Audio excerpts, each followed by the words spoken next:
Dan di situ saya lihat sosok makhluk putih dibalut, mukanya hancur, ya, mukanya hancur. Itu yang saya lihat. 3 orang itu beda lagi lihatnya. Ada yang ngelihat cewek lagi, ada yang ngelihat cuma segi dari perut ke bawah, beda-beda. Dan yang saya lihat itu tuh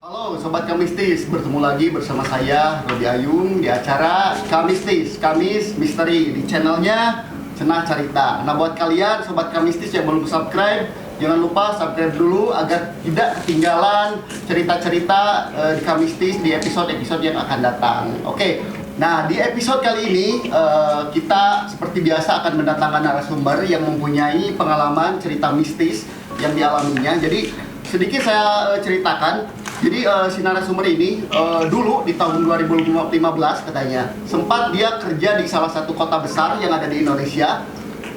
Nah jadi ketika di sela-sela kerjanya ada kesempatan dia untuk bermain. Nah di waktu itu kurang lebih katanya jam setengah 11 malam dia itu main sama satu orang temannya. Nah ketika main sama satu orang temannya dia ketemu salah satu wisatawan asing. Nah dari situ 3 orang ini datang ke salah satu museum yang sebenarnya museum itu udah tutup karena udah jam setengah 11 malam.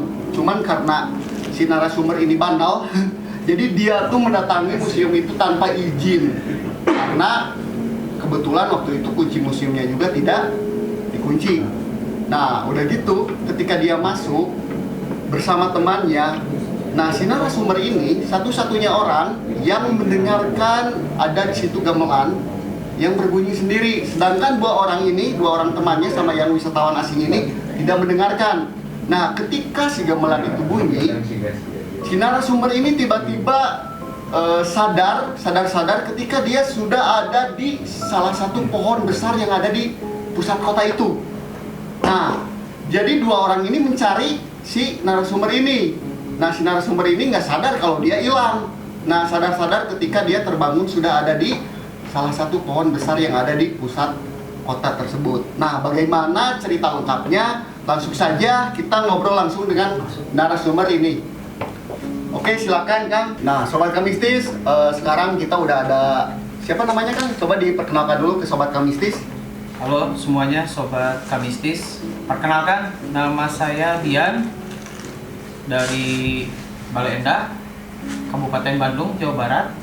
Terima kasih telah mengundang ke sini. Iya, nah jadi Kang Dian tadi tuh sedikit saya menceritakan tentang pengalaman Kang Dian ya yang dialami di salah satu kota besar ya, yang waktu itu Kang Dian itu agendanya lagi kerja, gitu kan. Nah cuman ada waktu untuk Kang Dian bisa main gitu ya, visit ke beberapa tempat wisata yang di kota besar itu, dan terjadi hal-hal yang menurut saya sih itu lumayan serem juga ya.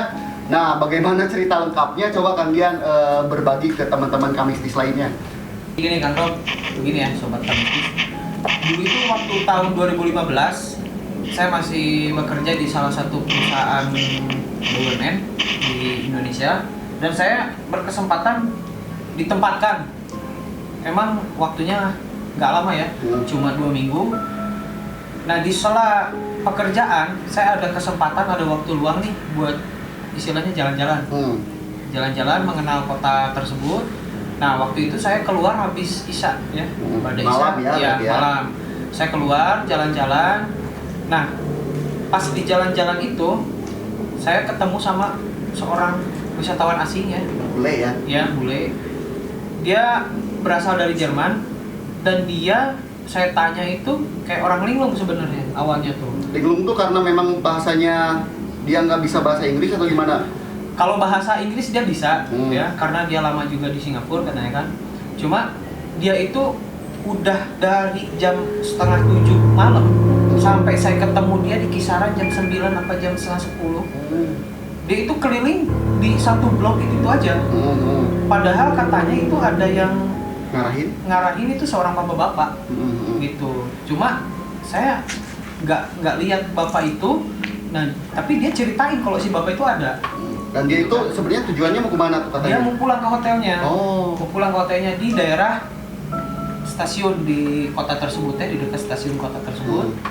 Nah, akhirnya singkat cerita kita makan. Habis dari situ kita keliling tuh pakai tur malam pakai beca. Pakai beca di kota tersebut. Si bapak tukang becanya bilang kalau misalkan di sini ada tempat wisata rohani. Saya penasaran kok malam-malam ada tempat wisata rohani kan? Dia tunjukin arahnya ke sana. Nah kebetulan di depannya itu rame sebenarnya. Emang rame karena bisa dibilang alun-alun ya. Alun-alun. Rame.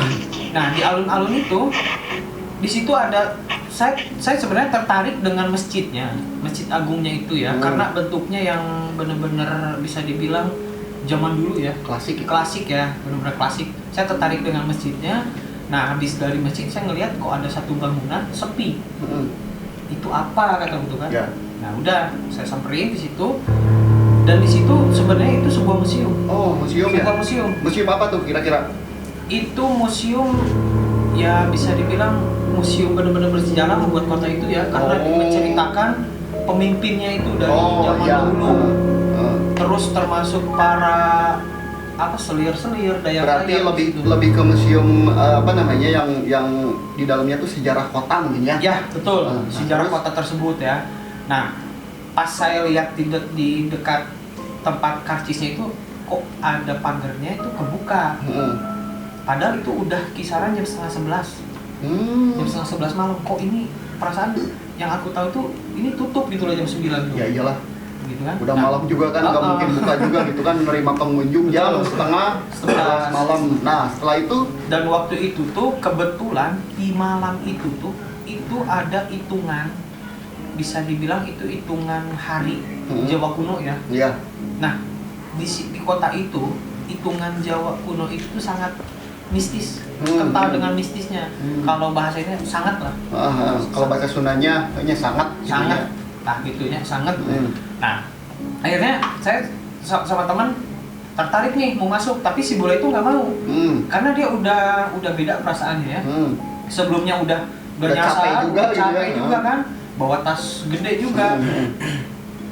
Singkat cerita saya masuk, dikelilingi tuh satu-satu tempat-tempatnya gitu kan. Jadi si museum itu walaupun sudah tutup, tapi posisinya dia kebuka dan kita bisa masuk gitu. Betul. Emang kebukanya enggak lebar. Jadi si pintunya pintu geser gitu, pintu pagarnya itu pintu geser. Berarti Kang Dian kalau boleh dibilang ya masuknya tanpa ada izin dari pengelola tempat. Betul. Ilegal. Ilegal ya. Terus karena ya saya juga nggak ngerti kenapa itu bisa kebuka gitu. Karena setahu saya tuh jam 9 udah tutup. Nah pertanyaannya gini Kang Dian, apa yang ngebuat Kang Dian berani untuk masuk ke tempat itu, sedangkan kan Kang Dian juga tahu kalau si tempat itu sebenarnya udah tutup gitu? Sebenarnya yang bikin saya pribadi penasaran itu ada satu patung, istilahnya patung apa? Kalau di kesultanan itu abdi dalam lah. Kayak abdi dalam patung. Dia kelihatan kayak hidup, bener-bener kayak hidup. Dia nyambut gitu kan, silahkan masuk, silahkan berkeliling di tempat ini. Saya kira itu awalnya juga guide, tapi penampilannya ya mungkin emang di setting kayak gitu ya. Customnya mesti kayak abdi dalam atau segala macam gitu kan, kesultanan gitu. Ya saya masuk, abis dari situ dia nggak ada. Oke, nah di situ ada pertamanya yang bikin saya bingung itu ada satu ruangan. Bukan ruangan sih sebenarnya, outdoor ya, cuma ada atapnya. Nah ketika kita bicara di situ itu suara kedengaran satu museum itu. Jadi kayak semacam kedap suara, tapi suaranya kedengaran di daerah padahal outdoor. Walaupun saya ngomong pelan, gitu ya? Itu kedengaran satu itu. Nah dari situ suasana udah mulai hidup nih. Udah mulai beda ya? Udah mulai beda, udah ada banyak patung-patung segala macam gitu. Kok ini udah mulai merinding gitu kan? Tapi maaf nih Kang Dian, sebelum lanjut, apakah Kang Dian sendiri punya punya kelebihan untuk bisa peka terhadap hal goib nggak? Sebenarnya sih saya juga nggak sangka ya, nggak sangka kok bisa merasakan. Kadang juga ada suka kelihatan sedikit-sedikit ya. Ya berarti secara tidak langsung, jadi Sobat Kamistis secara tidak langsung Kang Dian ini punya kelebihan untuk bisa peka terhadap hal-hal yang gaib ya. Nah, betul. Lanjut ke cerita yang tadi, coba Kang Dian. Oke, nah habis dari situ, di situ ada sebuah bukan patung ya, ada suatu ruangan kaca kayak gitu. Jadi kayak akuarium, tapi isinya itu baju-baju model selir dari awal pertama kepemimpinan. Kan itu berbeda-beda tuh karena beda zaman kan, yang sampai sekarang. Nah, si patungnya itu menurut teman saya itu patung manusia. Tapi saya lihat itu semua yang pakai monyet dan hidup. Itu beneran. Saya juga ceritanya sampai merinding. Saya juga dengarnya lumayan ini apa namanya? Maksudnya tuh langsung kebayangin gitu. Ketika baju yang teman Kang Dian lihat itu patung manusia gitu ya. Ternyata di penglihatan Kang Dian ternyata itu tuh monyet gitu kan. Dan ini mereka hidup semua. Akhirnya udah saya nggak gubris ya, udah diemin sambil keliling. Nah, sampai di satu tempat, itu tempat paling terang.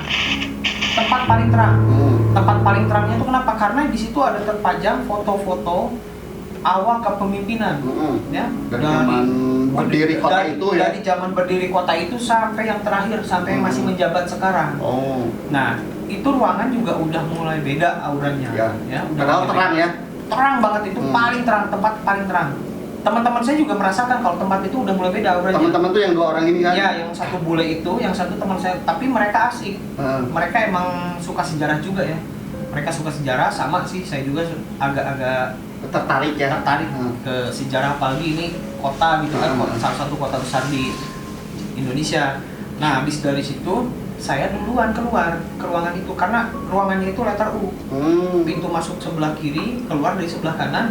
Nah, saya ngelihat di pinggirnya itu ada kayak semacam ruangan gelap banget. Di dekat pintu keluar. Ya. Sedangkan teman Kang Dian masih di dalam. Itu terus cuma kehalangin paling 2-3 pot tanaman lah. Itu tuh ruangan itu tuh. Nah, pas saya keluar, saya ngelirik, jendelanya kebuka.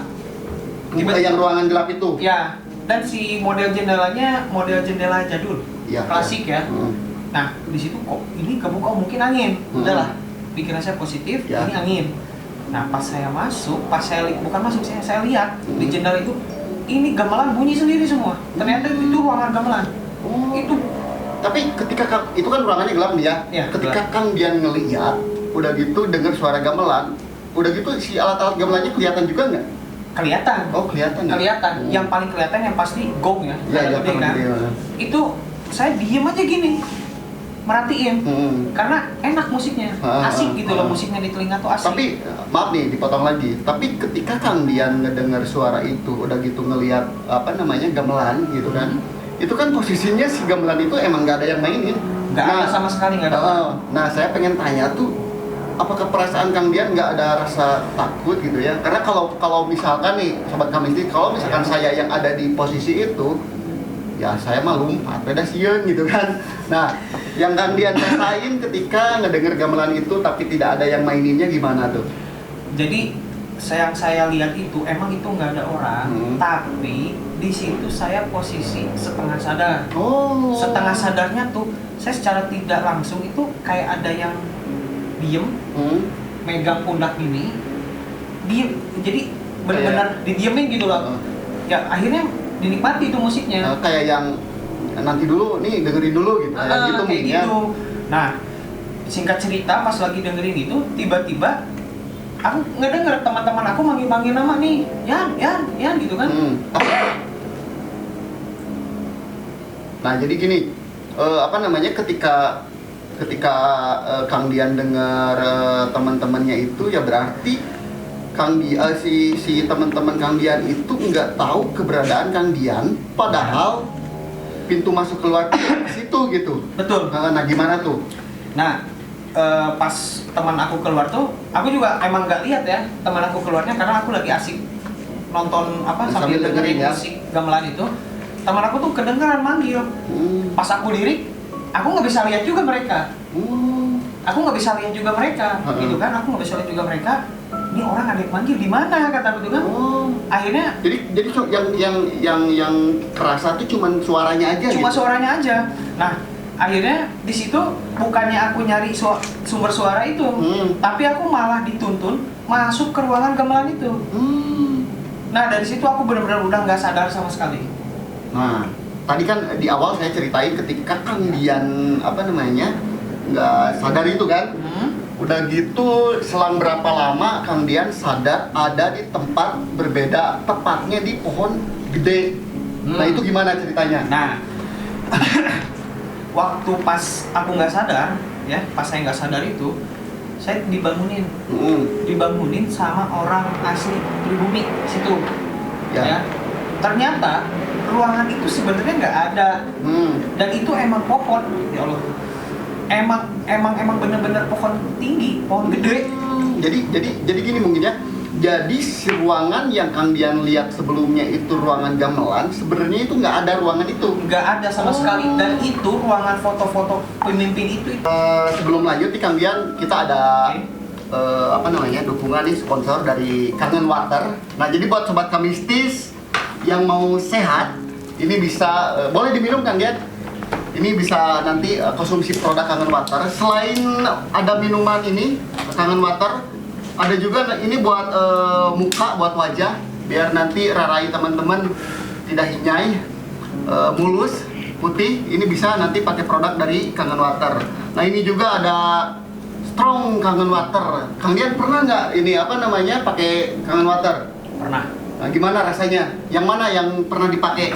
Semuanya. Oh, nah, terus? Ini yang ini sih efeknya yang paling bagus itu. Ini Strong bisa Kangen Water ya? Betul. Khasiatnya apa aja coba?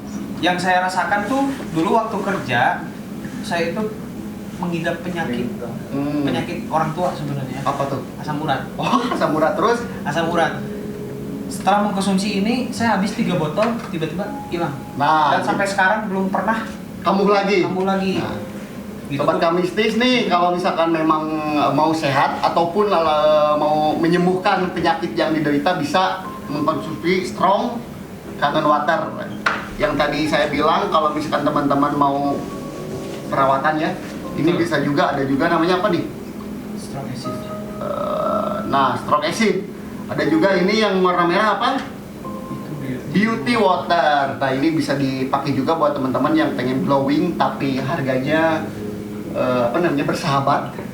Bisa untuk mengkonsumsi atau memakai produk-produk dari Kangen Water. Sekali lagi makasih untuk Kangen Water yang udah mejeng di meja Kamistis ini. Oke, Kang Dian lanjut ke cerita tadi.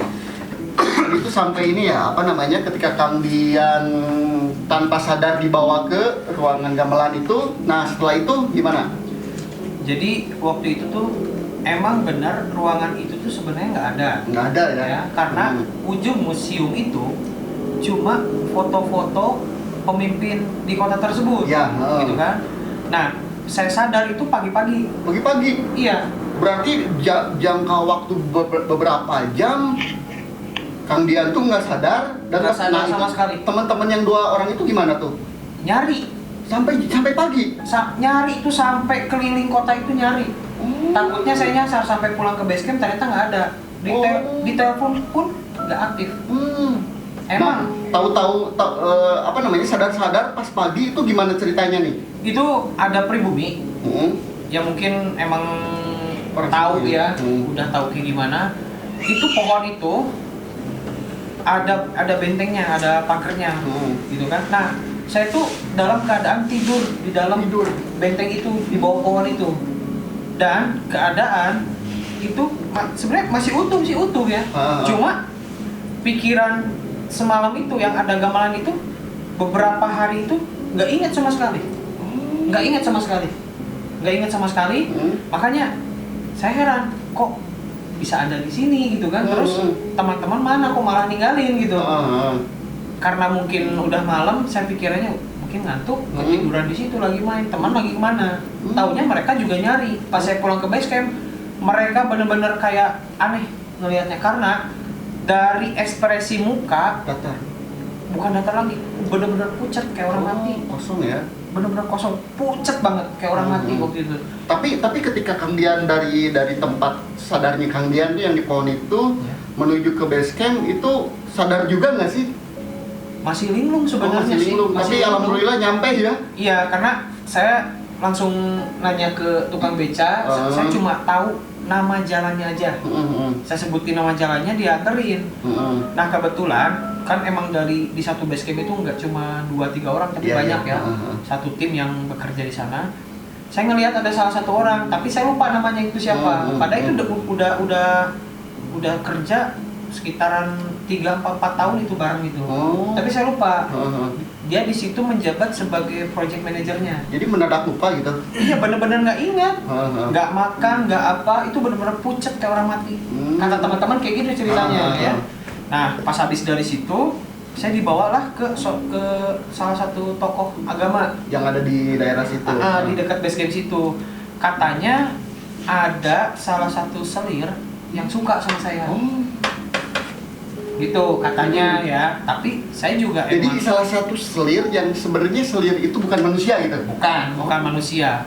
Nah, singkat cerita, kata tokoh agama itu saya itu disuruh pergi ke salah satu laut di kota tersebut.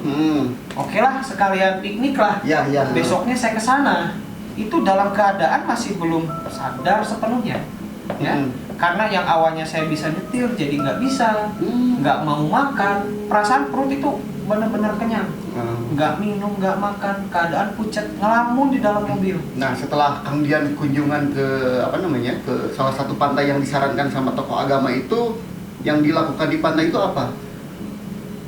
Yang disuruh sama tokoh agama itu, saya itu disuruh berendam sampai segini ke dalam laut.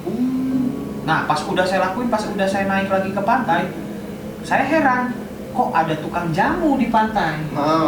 Nah, si bule itu belum dianterin ya. Kebetulan si bule itu nginep juga di base camp itu. Karena diajak sama teman Kang Dian yang satu lagi itu. Karena ya mungkin dia juga kasihan ya, takutnya makin nyasar juga, takut atau gimana kan. Nah, habis dari situ si bule itu yang pertama ngelihat tukang jamu itu bule itu sebenarnya.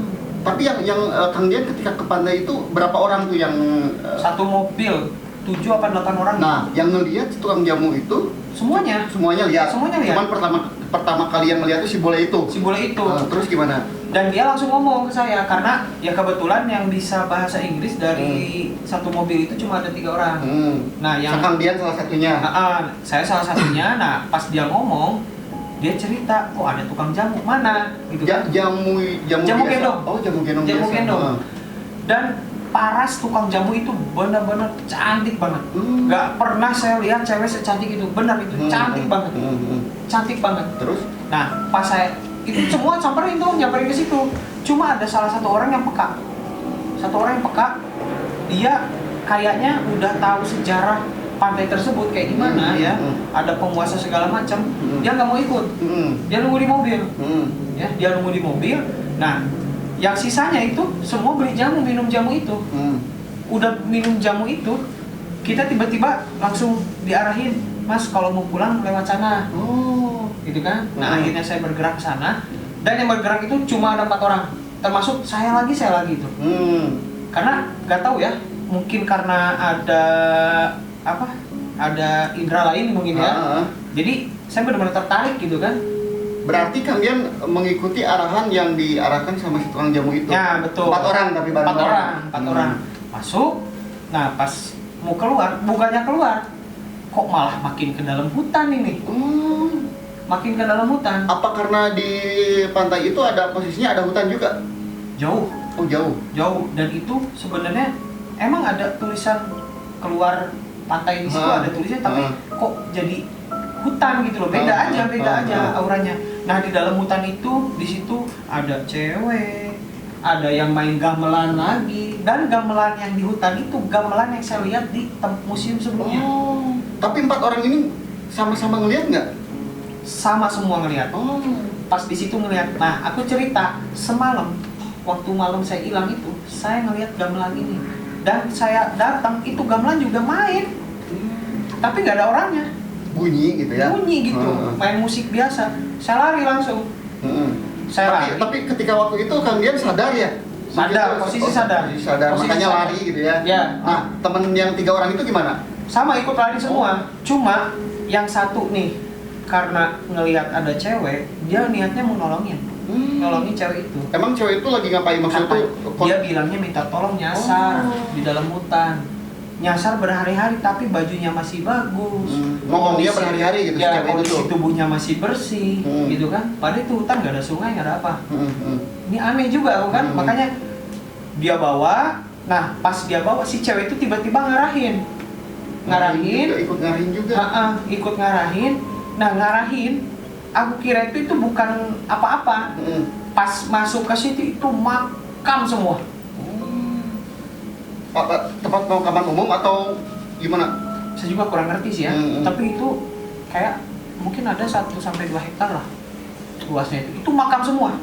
Makam semua.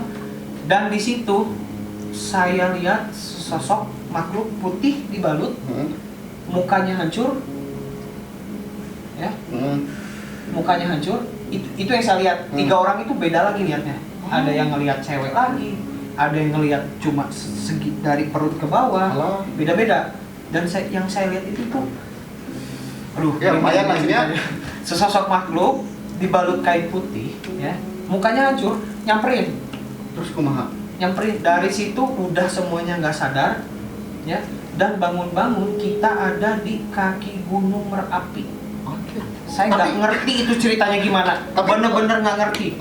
Dari pantai ke gunung gitu. Nah, Makanya itu pertanyaan masuk saya, hutan. Pertanyaan Gitu loh. saya, posisi pantai Iya. ke gunung itu jaraknya segimana gitu? Apakah jauh? Jauh banget. Oh. Jauh banget. Jauh banget.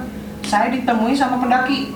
Keadaan semua masih pingsan. Nah itu kan yang apa namanya yang diarahin. Pertamanya kan diarahin sama tukang jamu nih ya.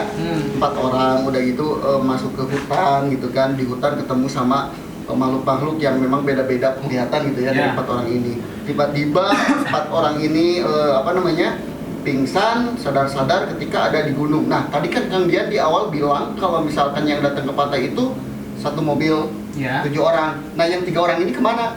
Ada di mobil diam nungguin. Dan itu tuh waktu masuk itu kan pas lewat ke yang diarahin sama tukang jamu itu sore. Di dalam hutan udah malam nih. Oh, gelap ya? Gelap, benar-benar gelap. Nah, saya ditemui sama pendaki. Itu di waktu yang sama, sore lagi. Dan di hari yang sama. Saya juga bingung, makanya ini apaan sih kataku tuh di kota ini tuh, makanya. Jadi nggak masuk akal juga ya kalau, nah sebenarnya sobat bisnis nih, kalau misalkan apa namanya dengar dari cerita Kang Dian, memang apa namanya aneh juga gitu ya. Cuman ya yang namanya hidup kan, saya ulangi lagi nih ya, kita hidup di dunia itu kan berdampingan dengan hal-hal yang goib ya. Betul. Mau nggak mau ya pasti kita juga berdampingan. Yang mungkin apa yang dialami Kang Dian ini karena memang apa namanya berhubungan dengan goib itu kan ya. Betul. Kalau misalkan dipikir ya nggak masuk akal juga, cuman ya mungkin itu yang Kang Dian alami ya. Nah setelah Kang Dian sadar udah gitu ada di kaki Gunung Merapi, nah cerita selanjutnya gimana? Nah pas itu tuh saya dibawa nih sama pendaki itu yang teman saya, dibawa ke kantor polisi. Sama sama teman yang 4 orang. Semuanya dibawa ke kantor polisi. Itu keadaan lama juga sih sadarnya. Di kantor polisi itu sadar-sadar pas udah malam, lihat kok ada kayak ruangan ini di mana gitu. Ternyata di polsek. Nanti 3 orang teman saya yang nunggu di mobil, mereka udah ada di situ karena mereka duluan yang lapor. Karena ngerasa ada yang aneh nih, hilang nih 4 orang kemana? Jadi main di pantai itu. Ya, jadi sebenarnya ketika mereka di pantai yang diem di mobil itu, sebenarnya nungguin. Mungkin karena lama, udah gitu mereka ya lapor kehilangan gitu ya. Ternyata pas mereka ngelapor, Kang Dian sama temen yang 4 orang ini udah ada di situ atau sebelum. Jadi mungkin mereka nyari juga ya. Nyari juga di sekitaran pantai nggak ada, mereka lapor. Akhirnya polisi setempat itu udah nerima laporan kalau ada orang hilang 4 orang, gitu kan. Nah pas udah ada laporan, nggak lama kita dibawa ke kantor polisi tersebut. Dibawa, nah dari situ ditanya satu-satu namanya. Pas udah sadar tuh, itu lama banget itu, tengah malam itu. Itu tengah malam ditanya. Nah ada salah satu polisi yang sama bisa merasakan, ya, dia nanya khususnya sama saya pribadi ya, dia nanya, Mas itu selama ada di sini pernah sompral nggak? Sombral tuh ya apa namanya, kata-katanya nggak dijaga gitu ya? Ya, betul. Ya, saya jawab, emang iya. Karena karakter saya sebelumnya tuh nggak percaya sama hal mistis, gitu ya. Jadi makanya saya sosok berani aja gitu kan. Lah nggak ada apa-apa gitu kan. Walaupun ada keanehan-keanehan itu mungkin orang lain juga sama kayak gitu kan. Nah dari situ makanya, Mas sebelumnya dari mana? Saya dari Museum Anu. Tanya tuh. Oh berarti diceritain lagi dari awal. Ya ketemu apa? Diarahin kemana ini? Diarahin ke pantai ini. Sama siapa? Sama tukang jamu itu. Kok enggak, awalnya sama pemuka agama. Oh, pemuka agama ya. Terus disuruh ngapain? Suruh berendam. Ketemu tukang jamu nggak? Iya ketemu Pak. Nah si selir itu yang menyerupai tukang jamu itu. Cuman waktu itu karena memang nggak hanya Kang Dian yang lihat, jadi si 4 orang ini ke bawah juga. Ke bawah juga. Dan harusnya aku tuh dibawa ke tengah laut. Oh sama dia tuh. Sama dia tuh. Tapi aku ikut teman-teman yang lain karena aku juga ngerasa takut nih. Aku juga ngerasa takut, kok aneh. Masa sih ada di pantai, ada tukang jamu gendong gitu kan. Aku juga takut sendiri kan. Akhirnya aku ikut mereka. Nah harusnya itu aku tuh dibawa ke pantai. Oh, untungnya tuh karena memang ikut yang 3 orang yang ini, berarti 4 orang ini ya. Nah, tadi aku cerita di dalam hutan ada cewek.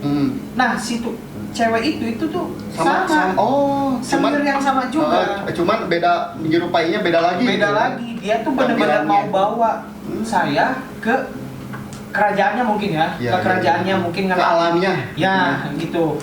Cuma dari situ saya udah mikir bahwa kita tuh benar hidup itu berdampingan. Dunia nyata dan dunia goib.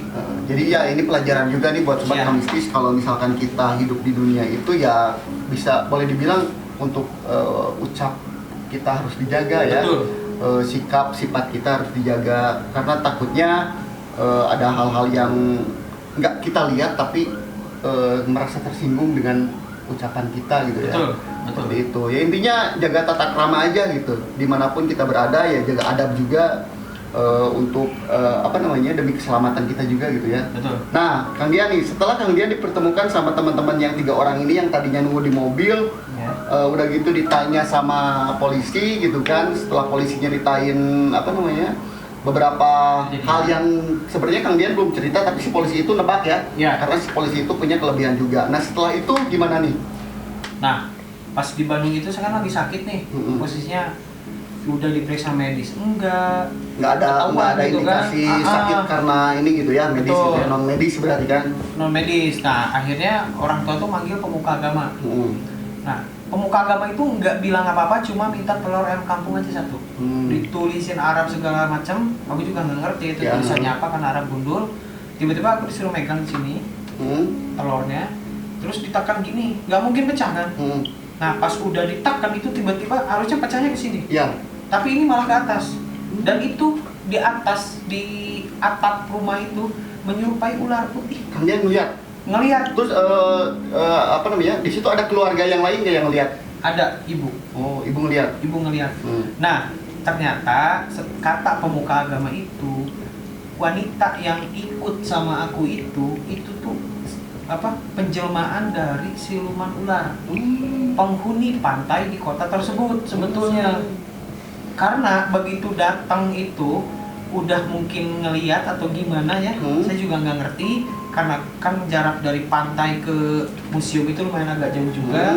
Mungkin ya namanya makhluk kayak gitu ya. Kita kan nggak tahu ya dimensinya kayak gimana ya. Nah, dia ikut pengen bawa saya ke dunianya. Yang ngajak ke pantai, ke alamnya laut itu. Makanya disuruhnya cuma sampai segini, kata pemuka agama di kota itu tuh, jangan sampai hilang. Kalau hilang udah nggak bisa ditemuin katanya. Gitu. Nah itu cerita saya. Nah itu waktu tahun 2015 ya. Buat sobat Kamistis ya, mungkin itu cerita dari Kang Dian ya.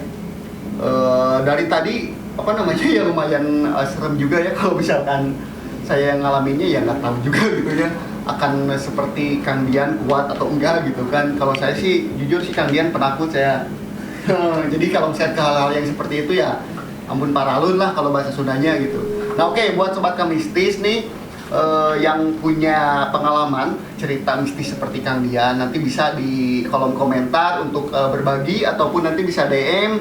Ya siapa tahu ketika ada waktu teman-teman Kamistis, sobat Kamistis bisa datang ke sini untuk jadi narasumber seperti itu. Udah gitu untuk UMKM atau sponsor lainnya kalau misalkan mau kolaborasi sama kita, produknya menjeng di meja kita, silakan hubungi kita di DM ataupun di komen. Nah, oke, mungkin itu aja untuk episode kali ini. Terima kasih banyak Kang Dian untuk ceritanya, lumayan menyeramkan juga. Nah, oke, untuk teman-teman jangan lupa subscribe agar tidak ketinggalan episode-episode yang lebih menyeramkan dari channelnya Cenah Carita. Oke, makasih banyak. Mungkin itu aja ya. Assalamualaikum warahmatullahi wabarakatuh.